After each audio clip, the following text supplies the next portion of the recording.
नमस्कार दोस्तों, आपके अपने YouTube channel electrician theory to practical में स्वागत है। दोस्तों, हमने पिछली क्लास में कुछ 17-18 क्वेश्चंस देख लिए थे और बाकी के जो क्वेश्चंस बच रहे थे बेसिक इलेक्ट्रिसिटी के, वो आज शुरू करेंगे। और जो भी बाकी के क्वेश्चंस हम धीरे धीरे बेसिक इलेक्ट्रिसिटी क्वेश्चंस कंप्लीट करेंगे। और ये क्वेश्चंस दोस्तों जो प्रीवियस क्वेश्चंस यानी प्रीवियस पेपर के अंदर आए हुए क्वेश्चंस हैं और वेरी इम्पोर्टेंट है। ठीक है, तो फटाफट जुड़ जाइए, क्लास को शेयर कर दीजिए और लाइक कर दीजिए। और आप लोग इस चैनल के ऊपर नए हो तो चैनल को सब्सक्राइब कर लीजिए। ठीक है दोस्तों, तो देखिए आप लोग को जो डिस्प्ले के ऊपर दिख रहा है बेसिक इलेक्ट्रिसिटी पार्ट 3, क्योंकि हमने तीसरा पार्ट शुरू कर रहे हैं। 2 पार्ट हमने कंप्लीट कर लिए थे, 3 कंप्लीट कर लिए थे, ये चौथा पार्ट है। तो चौथा पार्ट के अंदर जो बाकी के जो क्वेश्चंस बच गए थे वो कुछ रह गए थे, तो आज इसको हम पूरे कंप्लीट करेंगे। ठीक है, तो चलिए हम क्वेश्चंस को, आप लोगों को स्क्रीन के ऊपर दिख रहा है, क्योंकि हमने स्टार्ट करते हैं यहाँ से। एक न्यूटन मीटर निम्न में से किसके बराबर होता है? जो एक न्यूटन मीटर होता है वो किसके बराबर होता है? तो आपको ऑप्शन दिख रहा है 1 वाट, 1 जूल सेकंड, 1 जूल या 5 जूल। ठीक है दोस्तों, तो देखिए आप लोगों को मैं बताता हूँ कि एक एक फॉर्मूला होता है, कि जैसे हम कह सकते हैं कि कार्य बराबर क्या होता है? बल गुणा विस्थापन। क्या होता है? विस्थापन। मैं बोल रहा हूँ, अगर साफ नहीं दिख रहा कोई दिक्कत नहीं, मैं बोल रहा हूँ उस चीज़ों के ऊपर ध्यान देना। ठीक है, कार्य बराबर बल गुणा विस्थापन। तो बल का जो मात्रक होता है वो क्या होता है? न्यूटन होता है। बल का जो मात्रक होता है क्या होता है? न्यूटन होता है। गुणा विस्थापन जो होता है मीटर में होता है। किस में होता है? मीटर में होता है। तो जो एक सूत्र तो हमारे पास क्या हो सकता है? न्यूटन इंटू मीटर हो सकता है। ठीक है, अगर ये न्यूटन मीटर अगर ऑप्शन में नहीं है तो इसका जो न्यूटन गुणा मीटर होता है वो 1 जूल के बराबर भी होता है। किसके बराबर होता है? जूल के बराबर होता है। तो हम कह सकते हैं इस क्वेश्चन का जो राइट आंसर होगा दोस्तों, इस क्वेश्चन का जो राइट आंसर होगा ऑप्शन नंबर सी होगा, यानी कि 1 जूल होगा। ठीक है, तो आपको दिख रहा है यूपीपीसीएल TG2 के अंदर आया हुआ क्वेश्चन है, 25/1/2019 के अंदर आया हुआ। चलिए नेक्स्ट क्वेश्चन की ओर हम देखते हैं। नेक्स्ट क्वेश्चन है मानव शरीर का, किसका है? मानव शरीर का प्रतिरोध शुष्क होने पर खालिस्तान होता है। यार कितना होता है? रिक्त स्थान दिया हुआ है। मानव शरीर का जो प्रतिरोध होता है शुष्क अवस्था के अंदर कितना होता है? ठीक है, तो ऑप्शन दिया हुआ है 7000 से 1000 ओम प्रति वर्ग सेंटीमीटर के बीच, 70 से 100 ओम प्रति वर्ग सेंटीमीटर के बीच, 700 से 1000 ओम प्रति वर्ग सेंटीमीटर के बीच, या 17,000 से 1,00,000 ओम के प्रति वर्ग के सेंटीमीटर के बीच। ठीक है दोस्तों, तो मैं आपको बता देता हूँ कि जैसे हमारे पास जो शुष्क अवस्था के अंदर जो मनुष्य का जो प्रतिरोध होता है शुष्क अवस्था के अंदर 17,000 से 1,00,000 ओम प्रति वर्ग सेंटीमीटर के बीच में होता है। ठीक है, ये एक घातक होता है। ठीक है, तो इसके अंदर क्या होता है कि आदमी का जो रेजिस्टेंस होता है, प्रतिरोध होता है मानव शरीर का शुष्क अवस्था के अंदर 17,000 से 1,00,000 ओम के वर्ग सेंटीमीटर के बीच में होता है। ठीक है, और मानव शरीर का जो 9 मिली एम्पियर, कितना? 9 मिली एम्पियर की जो धारा होती है वो क्या होती है? सहन कर सकता है मनुष्य। यानी कि 9 मिली एम्पियर तक तो क्या कर सकता है? मनुष्य सहन कर सकता है, और इससे ज़्यादा अगर होती है तो मनुष्य की मृत्यु भी हो सकती है, अच्छा घातक भी लग सकता है। ठीक है, तो इस प्रकार से इस क्वेश्चन का जो राइट आंसर होगा दोस्तों, इस क्वेश्चन का जो राइट आंसर होगा ऑप्शन नंबर डी होगा। क्या होगा? ऑप्शन नंबर डी होगा। यानी कि हम कह सकते हैं कि 17,000 से 1,00,000 ओम प्रति वर्ग सेंटीमीटर के बीच है। ठीक है, तो चलिए नेक्स्ट क्वेश्चन की ओर। अगर आप लोगों को वीडियो अच्छा लग रहा है तो वीडियो को शेयर कर दीजिए दोस्तों, और अपने यार दोस्तों के साथ उसको ज़्यादा से ज़्यादा शेयर कर दीजिए। चलिए नेक्स्ट क्वेश्चन की ओर। परिवर्तित क्या है? परिवर्तित क्या होते हैं? यानी परिवर्तित प्रतिरोधक वरिष्ठ क्या होते हैं? ऑप्शन दिया हुआ कार्बन प्रतिरोधक, रोधक, अरैखिक प्रतिरोधक, रैखिक प्रतिरोधक। ठीक है, तो दोस्तों मैं आपको बता देता हूँ इस क्वेश्चन का जो राइट आंसर होगा, इस क्वेश्चन का तो right answer option number C होगा, यानी कि अरैखिक प्रतिरोधक होगा। लेकिन हम बात कर सकते हैं, ठीक है, तो अब देखिए अरैखिक प्रतिरोधक के अंदर क्या होता है, किसे कहते हैं?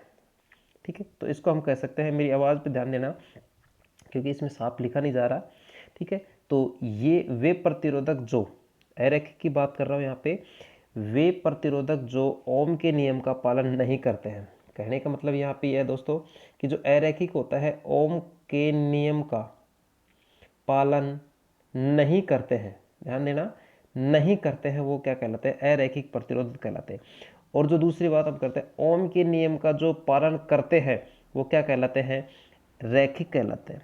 ओम के नियम का पालन करते हैं वो क्या कहलाते हैं? रैखिक प्रतिरोधक कहलाते हैं। ठीक है, तो इस प्रकार से आप लोगों को ध्यान देना है। इस क्वेश्चन का जो राइट आंसर होगा ऑप्शन नंबर सी होगा।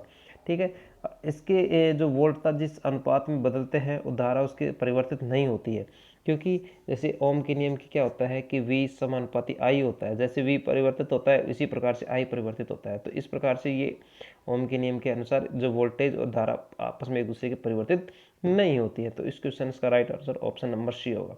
चलिए नेक्स्ट क्वेश्चन की ओर। नेक्स्ट क्वेश्चन है दोस्तों, तो बहुत अच्छे वेरी वेरी इंपॉर्टेंट क्वेश्चन है दोस्तों, आप लोग देखना ना भूलें और आपके UPPCL TG2 को ध्यान में रखते हुए, क्योंकि आने वाले दिनों के अंदर आप कभी भी आपको नोटिफिकेशन मिल सकता है कि UPPCL TG2 का एग्ज़ाम होने वाला है। तो आप लोग अपनी तैयारी को अच्छे तरीके से प्रिपेयर कर सकते हैं। चलिए नेक्स्ट क्वेश्चन, किसी विशेष प्रतिरोध के मीटर घन के विपरीत पृष्ठों के बीच प्रतिरोध को क्या कहा जाता है? ठीक है, कहने का मतलब यहाँ पे किसी विशेष पदार्थ के मीटर घन के विपरीत पृष्ठों के बीच प्रतिरोध को क्या कहा जाता है? ठीक है, जैसे हम कह सकते हैं 1 वर्ग सेंटीमीटर।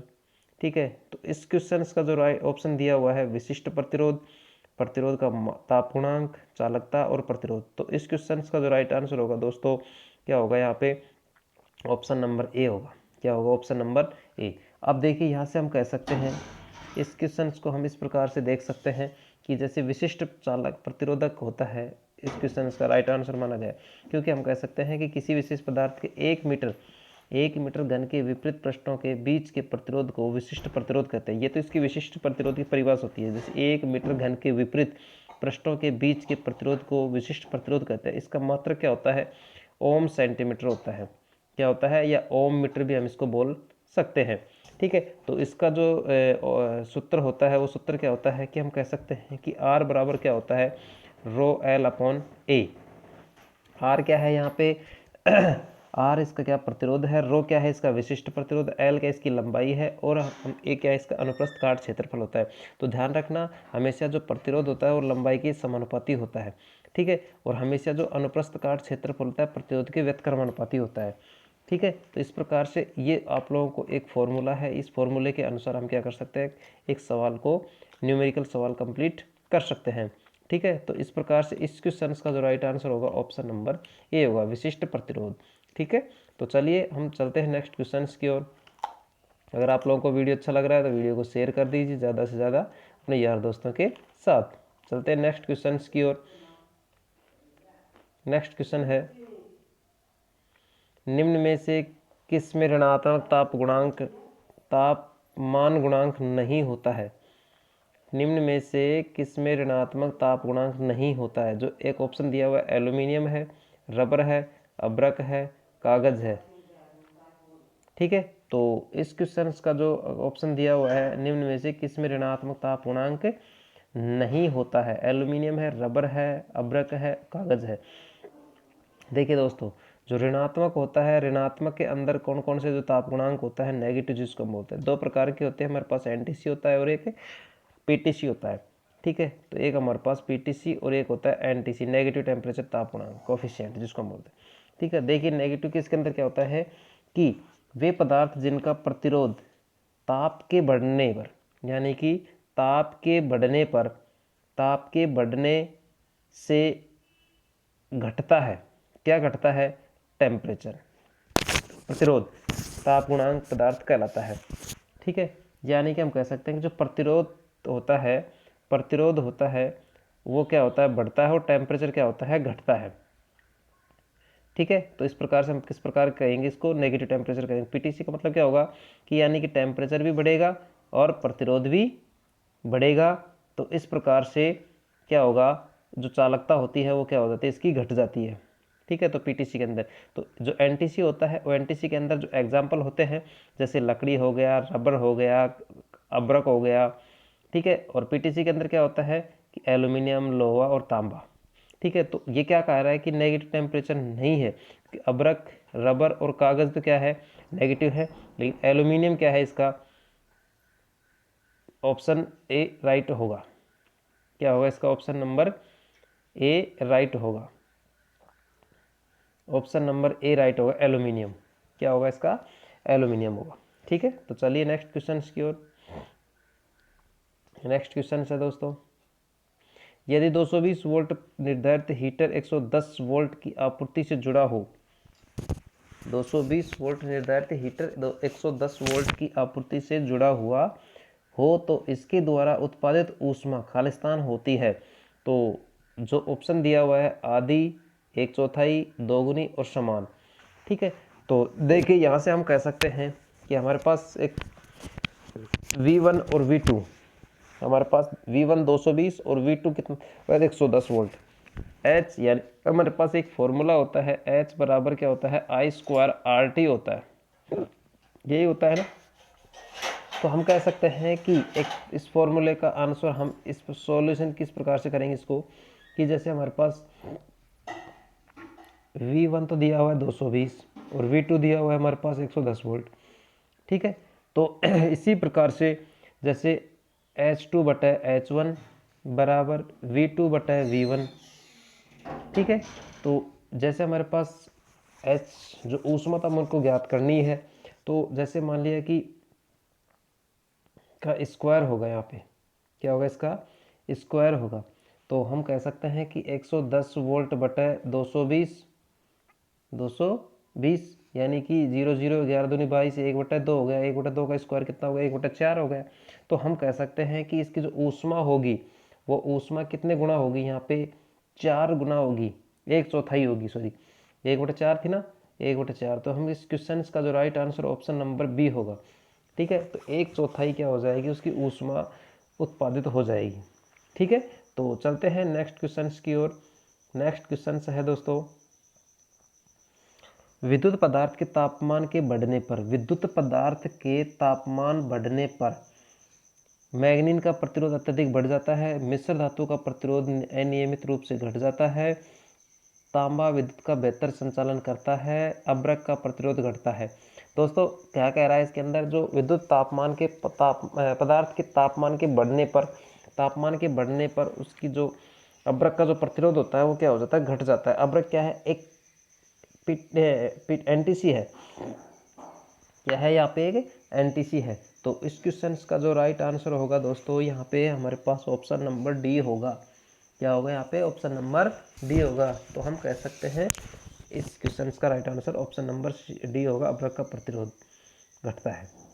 ठीक है, चलिए नेक्स्ट क्वेश्चन की ओर।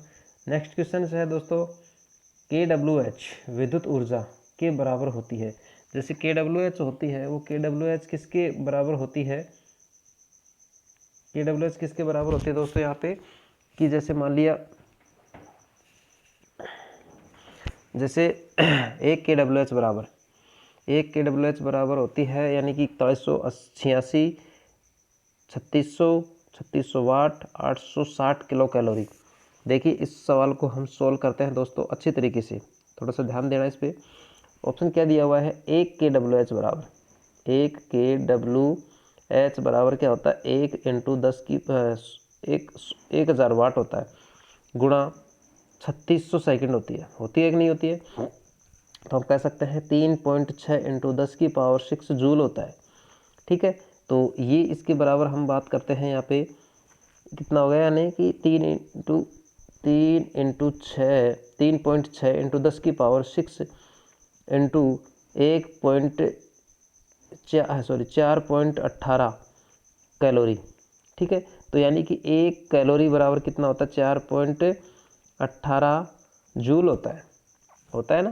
तो हम कह सकते हैं कि 3.6/4.18 गुणा 10 की पावर 3 किलो कैलोरी होता है। ठीक है, तो इनको पूरे को सोल्व करने पर हमारे को जो आंसर आएगा, जो सॉल्यूशन होगा, क्या होगा, यहाँ पे 860 किलो कैलोरी होगा। क्या होगा, लगभग। ठीक है, तो हम कह सकते हैं कि 1 KWH बराबर क्या होगा, विद्युत ऊर्जा 860 किलो कैलोरी के बराबर होता है। तो इस क्वेश्चन का जो राइट आंसर होगा दोस्तों डी होगा। क्या होगा यहाँ पे? डी होगा। ठीक है, तो चलते हैं नेक्स्ट क्वेश्चन की ओर। नेक्स्ट क्वेश्चन है दोस्तों, उच्च तापमान पर प्रतिरोध में वृद्धि दिखाने वाले पदार्थ में खालिस्तान होता है। जो उच्च तापमान होता है, उच्च तापमान को प्रतिरोध दिखाने वाला क्या होता है? वृद्धि दिखाने वाला क्या होता है? उच्च धनात्मक टेम्परेचर होता है। जैसे मान लिया कि टेम्परेचर बढ़ रहा है, प्रतिरोध बढ़ रहा है, चालकता क्या हो रही है उसकी? घट रही है। ठीक है, तो प्रतिरोध भी बढ़ रहा है, तो इसको हम कह सकते हैं पीटीसी कह सकते हैं। क्या कह सकते हैं इसको? पीटीसी कह सकते हैं। एनटीसी क्या होता है? यहाँ पे प्रतिरोध बढ़ रहा है, आर घट रहा है, चालकता उसकी बढ़ रही है। ठीक है, तो ये पीटीसी होगा, एनटीसी होगा। तो इस क्वेश्चन का जो राइट आंसर होगा दोस्तों, इस क्वेश्चन का right answer option number C होगा। ठीक है, तो चलते हैं नेक्स्ट क्वेश्चन की। अगर दोस्तों आप लोगों को ये वीडियो बहुत अच्छा लग रहा है तो वीडियो को ज़्यादा से ज़्यादा शेयर करिए। हम इसी प्रकार से आप लोगों को धीरे धीरे इस यूपीपीसीएल TG2 के जो प्रीवियस पेपर हैं सभी को सोल्व करवाते रहेंगे। ठीक है, तो नेक्स्ट क्वेश्चन दिख रहा है आप लोगों को स्क्रीन पर दिख रहा है कि विद्युत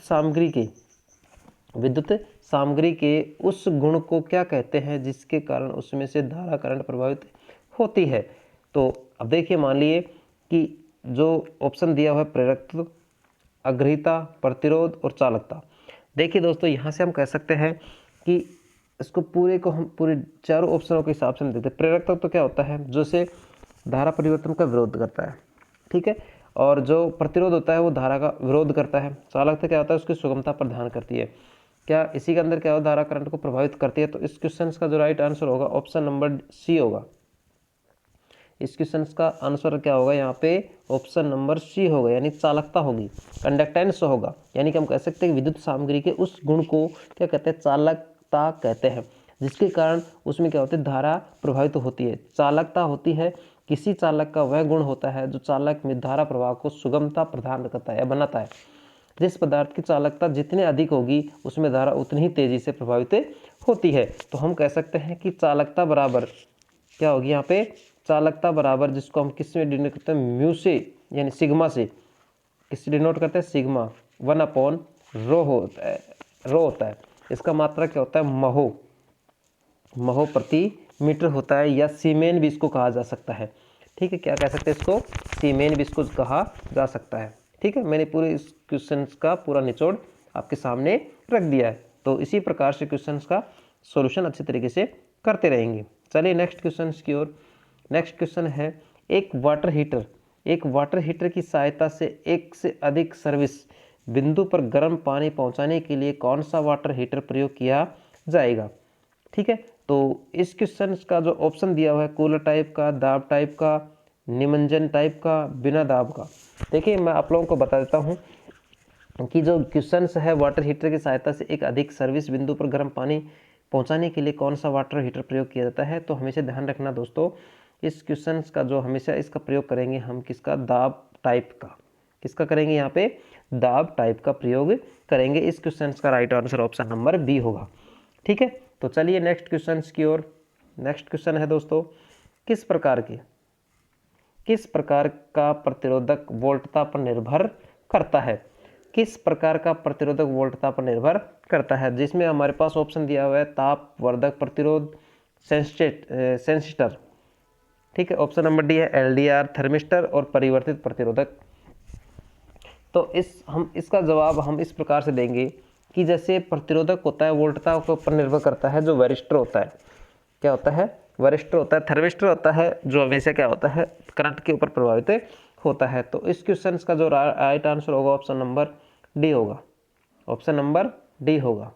ठीक है, तो अब देखिए, इसको मैं थोड़ा सा आपको डिटेल से बता देता हूँ कि इसके अंदर क्या होता है कि जैसे वरिष्ठ को क्या कहते हैं? वरिष्ठ को जो VDR होता है, वोल्टेज डिपेंडेंट रजिस्टर कहा जाता है। जो वरिष्ठ होता है उसको क्या कहते हैं? VDR। ठीक है, VDR यानी कि VDR का जो पूरा नाम होता है VDR, जिसको वोल्टेज डिपेंडेंट रजिस्टर कहा जाता है। ठीक है, जो वरिष्ठ का जो निर्माण होता है नाइक्रोम या जिंक ऑक्साइड और इसके सिलिकेट से होता है। ठीक है, यानी कि हम कह सकते हैं कि जो वरिष्ठ होता है इसका जो निर्माण होता है वो nichrome plus zinc plus oxide या इसके सिलिकेट से बना हुआ होता है। ठीक है, तो इसका जो सोर्स होता है, जैसे हमारे पास इसका जो आरेख तैयार हम बनाया जाता है कि जैसे इस प्रकार से होता है, ठीक है, इस प्रकार से बना हुआ होता है, तो इस प्रकार से ऐसे तैयार होता है। ये हमारे पास क्या होता है, आर होता है, और ये हमारे पास क्या होता है, वी होता है, ठीक है।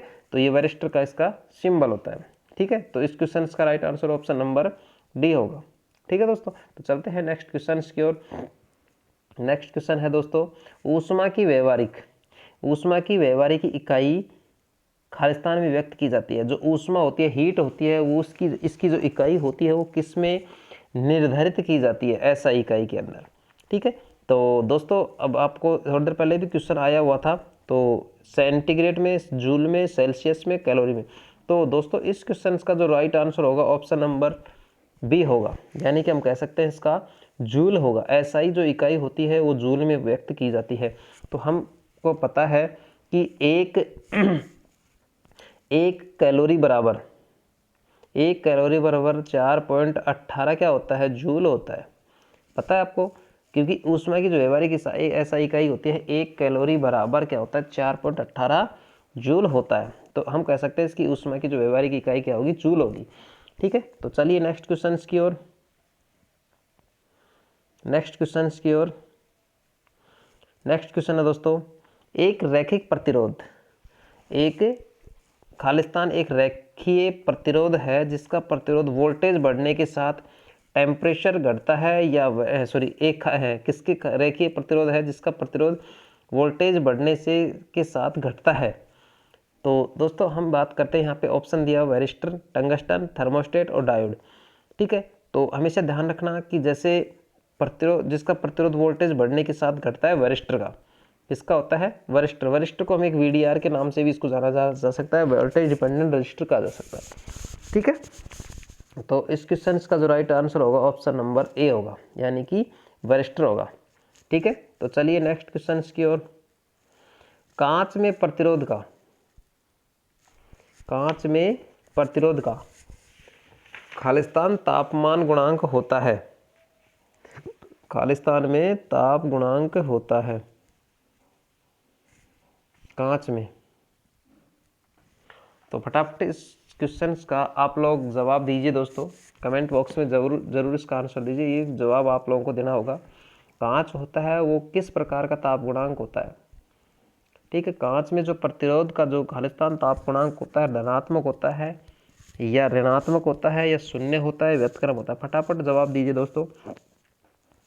चलिए हम बात करते हैं, यहाँ पे जो कांच होता है वो कांच हमेशा कैसा होता है, हमेशा 90C होता है, यानी कि ऋणात्मक ताप गुणांक होता है, ठीक है। तो इस क्वेश्चन का जो राइट आंसर होगा सी होगा, यानी कि हम कह सकते हैं नेगेटिव होगा, क्योंकि इनका जो ताप बढ़ने पर प्रतिरोध घटता है, जबकि चालकता, इसका ताप गुणांक धनात्मक के अंदर प्रभावित होता है, ठीक है। तो चलिए हम बात करते हैं यहाँ से नेक्स्ट क्वेश्चन की ओर। एक सेकंड के लिए प्रभावित 1 एम्पीयर धारा को क्या कहा जाता है। 1 सेकंड के लिए प्रभावित 1 एम्पीयर धारा को खालिस्तान कहा जाता है, ओम कहा जाता है, कूलम्ब कहा जाता है, एम्पीयर कहा जाता है, वोल्ट कहा जाता है। सारे के सारे दोस्तों देख लीजिए, यूपीपीसीएल टीजीटी के अंदर आए हुए क्वेश्चन हैं, ठीक है। तो 1 सेकंड के लिए प्रभावित 1 एम्पीयर धारा को हमेशा कूलम्ब कहा जाता है, यानी कि कूलम्ब कहा जाता है, ठीक है। तो इस क्वेश्चन का जो राइट आंसर होगा दोस्तों क्या होगा, यहाँ पे कूलम्ब होगा, ऑप्शन नंबर बी होगा, ठीक है। तो चलिए नेक्स्ट क्वेश्चन की ओर। ओम के नियम के अनुसार परिपथ धारा खालिस्तान के व्युत्क्रमानुपाती होती है। जो ओम का जो नियम होता है वो हमेशा किस के व्युत्क्रमानुपाती होता है। देखिए यहाँ से ऑप्शन दिया हुआ है विशिष्ट प्रतिरोध, वोल्टता और प्रतिरोध की मात्रा। तो आपको पता है कि I बराबर क्या होता है, V/R होता है। R बढ़ेगा करंट घटेगी, ये बात है। तो I समानुपाती किसकी होती है, 1/R होता है, ठीक है। तो V बराबर क्या होता है, IR होता है। तो हम कह सकते हैं कि व्युत्क्रमानुपाती क्या होगा, यहाँ पे प्रतिरोध ही होगा। ये क्या है, यहाँ पे एक व्युत्क्रमानुपाती हो रहा है इसका, ठीक है। तो इस प्रकार से इस क्वेश्चन का जो राइट आंसर होगा ऑप्शन नंबर बी होगा, ठीक है। तो प्रतिरोध परिपथ में जो धारा प्रवाह करता है, विरोध उत्पन्न करता है प्रतिरोध, ठीक है, तो हम कह सकते हैं प्रतिरोध के व्युत्क्रमानुपाती होता है जो धारा होती है। ठीक है, तो चलिए इस क्वेश्चन का राइट आंसर आपने क्या लगा इसका बी ऑप्शन। चलिए नेक्स्ट क्वेश्चन की ओर। ताप गुणांक, ताप उपकरण विद्युत धारा के खालिस्तान प्रभाव पर आधारित होते हैं। जो ताप होता है वो किसके ऊपर डिपेंड करता है? ऑप्शन नंबर ए रासायनिक, चुंबकीय, ऊष्मीय, होल। तो दोस्तों इस क्वेश्चन का जो राइट आंसर होगा ऑप्शन नंबर सी होगा, यानी कि ऊष्मीय पर। ठीक है, जो हमेशा ध्यान रखना कि जैसे ताप उपकरण होता है, हीटिंग एलिमेंट होता है, विद्युत धारा की हमेशा ऊष्मीय प्रभाव के ऊपर या थर्मल इफेक्ट के ऊपर आधारित होता है। ठीक है, जैसे हम बात कर सकते हैं कि जो विद्युत धारा के जो मुख्य जो प्रभाव होते हैं, जैसे हमारे पास हो सकते हैं चुंबकीय प्रभाव होता है। वो चुंबकीय प्रभाव किसके ऊपर लागू होता है? जैसे हमारे पास जनरेटर होता है या मोटर होती है। ठीक है, दूसरा होता है हमारे पास रासायनिक प्रभाव, तो ये हमारे पास सेल और बैटरी के ऊपर लागू होती है। जो तापीय होती है वो हमारे पास किसके होते हैं? हीटिंग एलिमेंट के ऊपर होता है, हीटर के उपकरण होते हैं ना, हीटर में यूज किए जाते हैं। ये तीन प्रभाव दिखाई हमारे को देते हैं। ठीक है, तो इस प्रकार से इस क्वेश्चन का आंसर क्या होगा? ताप उपकरण के लिए ऊष्मीय प्रभाव के ऊपर कार्य करता है। चलिए नेक्स्ट क्वेश्चन की ओर। देखिए फिर से एक कलर कोडिंग का सवाल आ गया है, तो इसको आप लोग अच्छे तरीके से करिए, क्योंकि आप लोगों को मैंने पिछली क्लास के अंदर भी आपको अच्छे तरीके से पूरी चीज़ें बताई हैं। फटाफट इसका सवाल का आंसर दीजिए। एक रंग कोडित कार्बन प्रतिरोधक में पहला बैंड लाल, दूसरा बैंड लाल, तीसरा बैंड नीला और चौथा बैंड सुनहरा इंगित करता है, तो प्रतिरोध का निर्देशित ज्ञात कीजिए। यानी 4 बैंड का जो कलर कोडिंग दिया हुआ है। तो दोस्तों देखिए यहाँ से हम बात करते हैं कि पहला जो होता है, जो दिया हुआ पहला बैंड रेड है, तो रेड का हमारे पास क्या होगा? ऑप्शन नंबर रेड का कलर कितना होता है? 2 होता है। ठीक है, तो आपको एक फॉर्मूला आपको याद है, A B into 10⁻C plus minus D% होता है, यही तो होता है ना, D% होता है। तो इस फॉर्मूले के अनुसार हम बात करते हैं, ए का मान कितना दिया हुआ है? जैसे कलर लाल कलर है तो किस क्या होता है? 2 होता है। ठीक है, गुणा होगा अब इसके बाद में, तो उसके बाद फिर से लाल दिया हुआ, फिर तो हमारे पास कितना हो गया? 2 हो गया। ठीक है, गुणा हमारे पास क्या होगा? तीसरा कलर क्या दिया, बैंड दिया हुआ है ब्लू, यानी नीला। नीला कितने कलर के ऊपर है? 10⁻6 होता है, प्लस माइनस चौथा कलर हमारे पास क्या दिया हुआ है? चौथा कलर हमारे पास दिया हुआ सुनहरा, यानी गोल्ड, चांदी, सॉरी सोना, तो प्लस माइनस 5% होता है। तो हम कह सकते हैं 10 22 1 2 3 4 5 6, यानी 6 जीरो हमारे पास होगी। तो इसी प्रकार से 1 2 3 4 5 6, तो प्लस माइनस ओम होगा 5%। तो हम इस प्रकार से इस क्वेश्चन का जो जवाब होगा ऑप्शन नंबर ए होगा, यानी कि कितना होगा? 2 20, यानी 2 के 22 के बाद 6 जीरो प्लस माइनस 5% होगा। तो इस प्रकार से कोई भी प्रकार का कलर कोडिंग का सवाल हो तो हम आराम से इसको कर सकते हैं। ठीक है, तो चलिए नेक्स्ट क्वेश्चन की ओर। ठीक है दोस्तों, तो आज के जितने हमने क्वेश्चंस किए हैं वो प्रॉपर तरीके से अच्छे तरीके से किए हैं और अच्छे तरीके से हमारे को समझ में आए हैं। तो इसी प्रकार से हम पूरी क्लास को कंप्लीट किया है, और हम जो बाकी के जो क्वेश्चंस हैं हम नेक्स्ट क्लास के अंदर करेंगे। ठीक है, तो आप लोग अगर इस चैनल के ऊपर नए हो तो चैनल को सब्सक्राइबर कर लीजिए और बेल आइकन को प्रेस कर लीजिए, ताकि इसी प्रकार से हम किसी भी प्रकार नोटिफिकेशन आपको प्राप्त हो सके। ठीक है, तो चलते हैं, आज के लिए इतना ही काफ़ी है। धन्यवाद, जय हिंद।